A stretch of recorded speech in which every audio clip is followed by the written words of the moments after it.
Canadian drug makers hit with $1.1 billion lawsuit for promoting opioids despite risks. Here's a summary of the article. The suit, filed on behalf of patients who became addicted to prescribed opioids, also seeks a declaration that the companies were negligent in how they researched, developed and marketed opioids starting in the 1990s. The defendants breached statutory and common law duties to the plaintiff and class who became addicted to opioids for which the defendants owe damages. The defendants promoted opioids as safe, effective, and appropriate for long-term use for routine pain conditions, the claim states.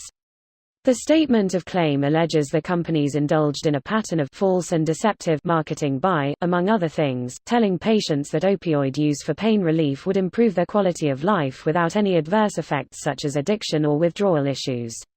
Last year, the British Columbia government, which declared a public health emergency in 2016, also filed a proposed class action against pharmaceutical companies in an attempt to recoup the health care costs associated with opioid addiction.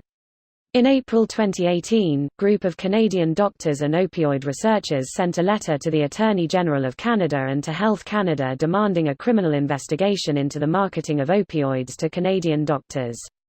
Last month, the U.S. government filed its first criminal charges against a major drug distributor and company executives over their alleged roles in fueling the opioid epidemic by putting profits ahead of patient safety.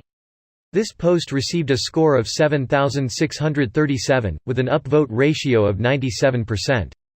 Here are the top comments in response to this article. This isn't going to stop anything without jail time.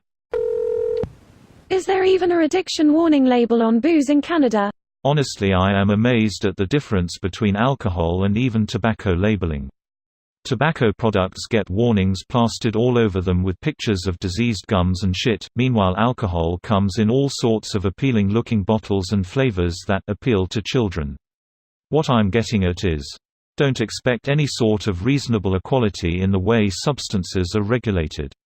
LMAO, that's because cigarettes have fallen out of vogue and alcohol remains a household substance. Governments are afraid to crack down even slightly on the public perception of alcohol after the prohibition. There is alcohol is so closely tied to human civilization, trying to make it illegal is just a non-starter regardless of the damage. Pretty much every major civilization on the planet created versions of alcohol.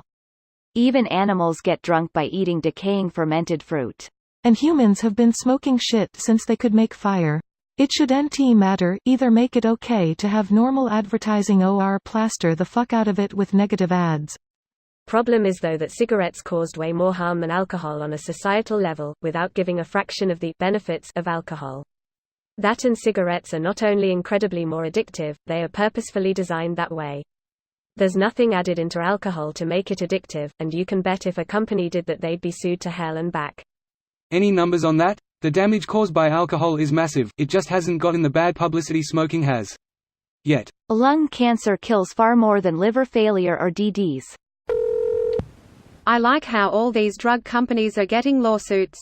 Keep up these uplifting news articles.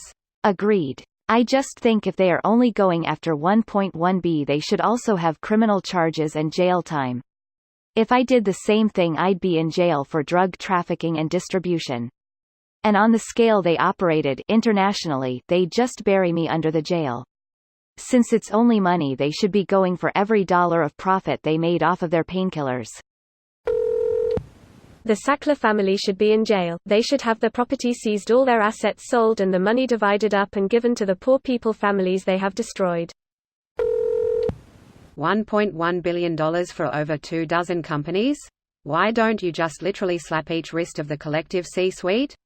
I'd like to say $1,100 million is a lot until I put into perspective that represents Pfizer's revenue _growth only for 2018. Hopefully the money can be used for rehab programs though. This video was automatically created by Reddit to speech. The article and comments in this video were selected from Reddit according to their upvotes, and any paraphrasing was performed by smmry.com, without any human intervention.